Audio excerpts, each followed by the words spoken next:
If this shows up on camera.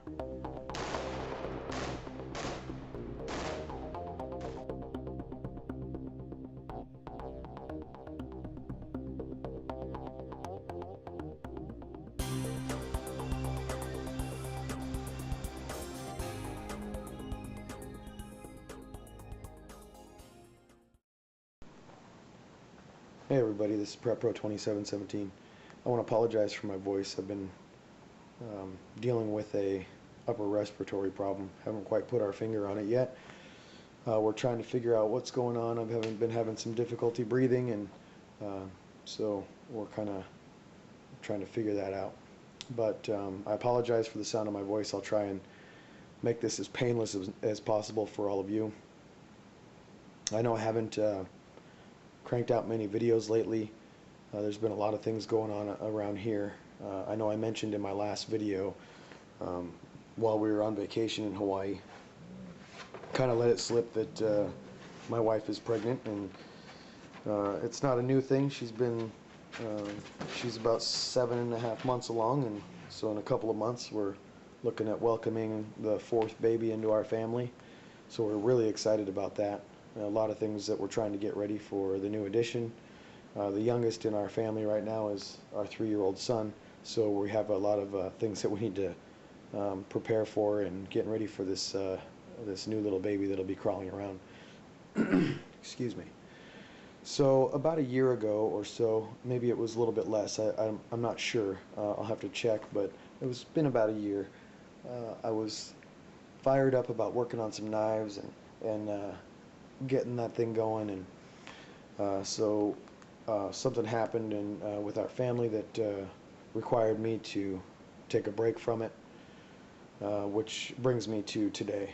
So my wife, with some encouragement from my wife, we decided that we were going to make a small business out of my hobby of grinding on knives. I really enjoy it when I have the opportunity to do it, but now it looks like we'll be making the time for me to do it.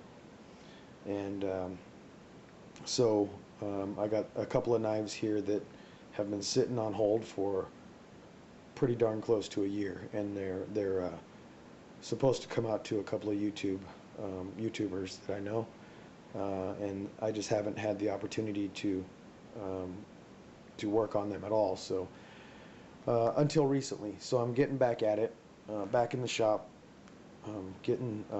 logging some hours in there and trying to get some things done.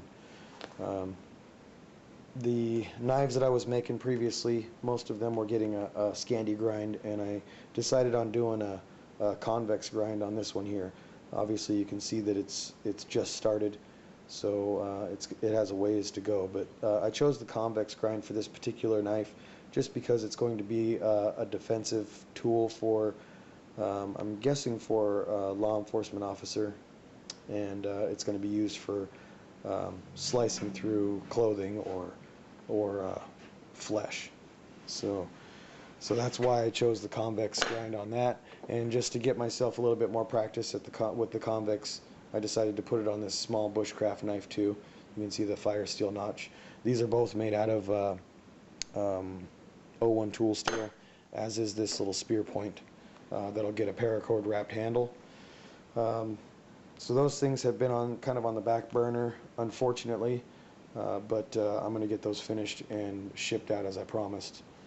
I'm also working on this is a small paring knife made out of 440C stainless for a friend's grandmother, and we're working out sort of a trade. She's making me a wool sweater, so I'm pretty excited about that. I'm excited to get this knife finished for her, and also to get the sweater that she's making for me. So that should be pretty cool. This knife here is also 440C, and this is going to a law enforcement friend of mine who's local. This is actually not even going to get a full edge on it. This is going to be a trainer. It's sort of a prototype that I'm working on for a knife with a retention sheath. I won't get into too much detail just because I haven't finished the sheath yet, and but I'll be pretty excited to show you guys the finished product. So that should be pretty fun. This knife here might look familiar as far as the blank is concerned. This one is similar to my bushcraft knife. This one's made of 01 tool steel. I like the high carbon steels, especially for an outdoor knife that's going to be throwing sparks from a ferro rod. This one is for a friend of mine, so I'm pretty excited about getting that done. So as far as things that I haven't had much experience in, I've been wanting to buy a good inside the waistband holster for a long time. I really like the crossbreed holsters, although I wasn't a big fan of the $65 to $75 price tag that comes along with them. Not to say that they're not worth every penny of that. I think they're a great product, but you know, I don't have that type of money to just throw down on a holster right now. So what we decided to do was make our own version of that holster with a couple of differences. So here's one that I finished yesterday. Let me pull my this just came off my waist, so yes, it is loaded, or was. Is no longer. So we'll set that off to the side. That's my Glock 23, and that's my everyday carry gun. So I made this holster for that gun.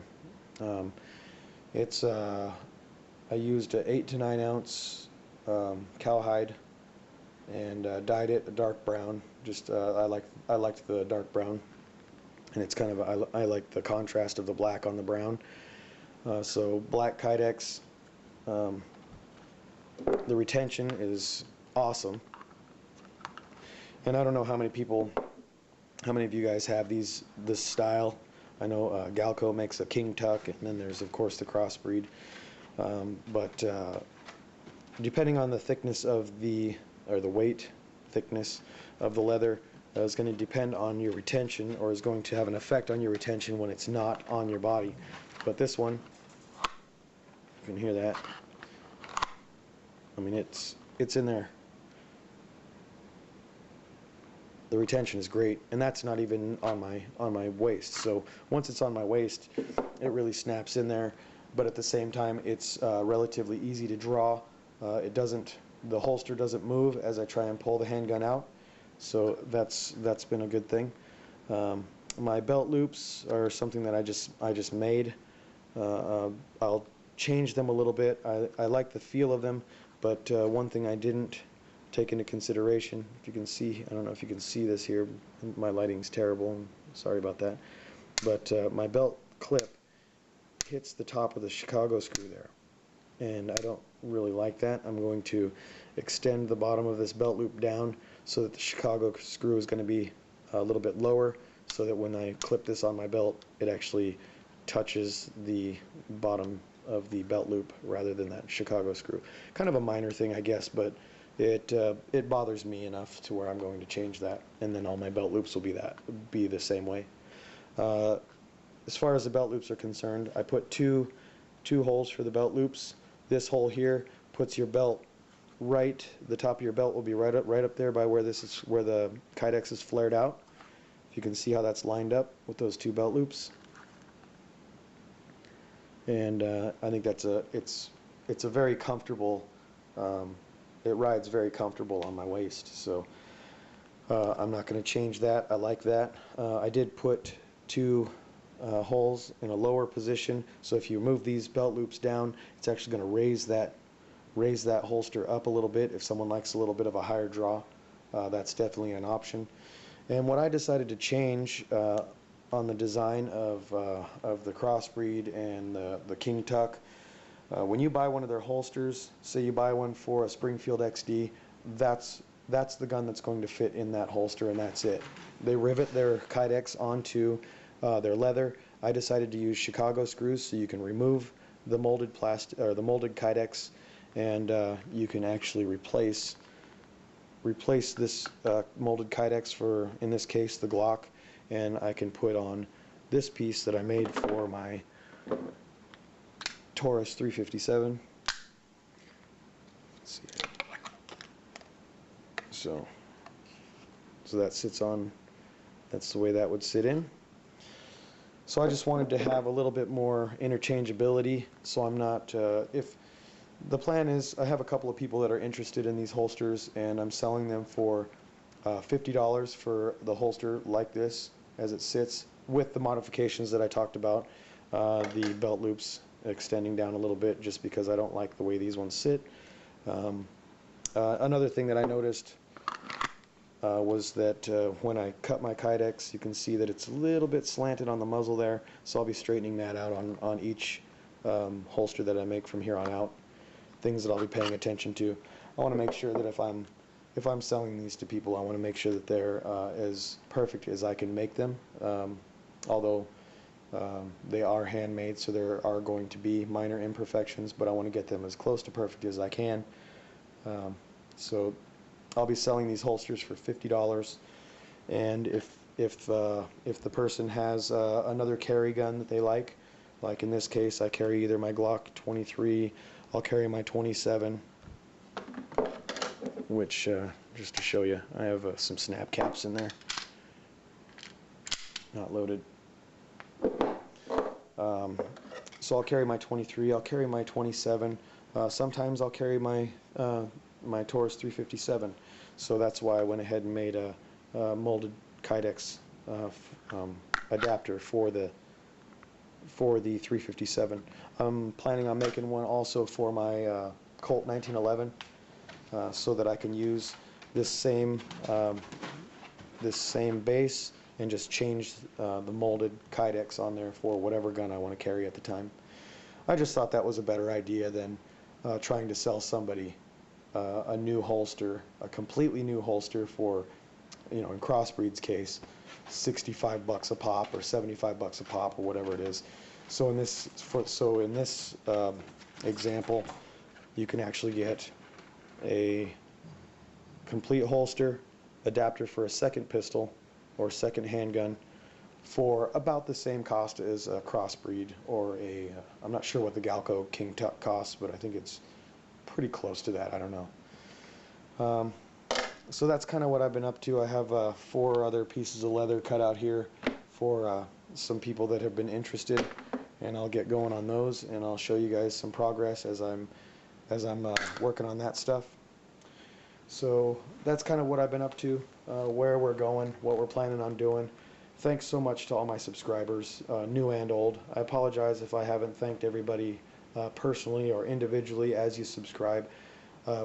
As you can imagine, we're just really busy around here, and trying to make the time to build these few things and get going on making knives, and looks like we'll be pretty busy making these holsters. I've been working on just Kydex only holsters also, so I can do that too. One thing that I'm not real confident in right now is making all leather holsters, something that I will be interested in doing later, but as it sits right now, it's either full Kydex or these leather Kydex hybrids is kind of where I'm going with it right now. So thanks so much for watching. I really appreciate all the views, all the comments and the feedback, good and bad. I'm okay with the negative comments, but I appreciate everybody and their support. And if you have not subscribed, subscribe if you like. Don't subscribe if you don't like. That's just fine too. Thanks for watching, and I'll talk to you guys next time. Take care.